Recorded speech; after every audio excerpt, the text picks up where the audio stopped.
అచ్చొచ్చర పిల్లవాడు చిచ్చర పిడుగై ముచ్చటైన అంకెలు నేర్చుకున్నాడు. అచ్చొచ్చర పిల్లవాడు చిచ్చర పిడుగై ముచ్చటైన అంకెలు నేర్చుకున్నాడు. ఇంటి ముందు కోడి పిల్ల ఒకటన్నాడు. దానికున్న కాళ్ళు రెండన్నాడు.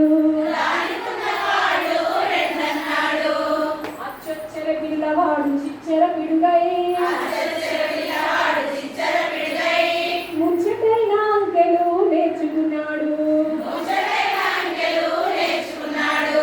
ఫ్యానుకున్న రెక్కలు మూడన్నాడు. అది తిరిగే దిక్కులు నాలుగన్నాడు. అచ్చొచ్చర పిల్లవాడు చిచ్చర పిడుగై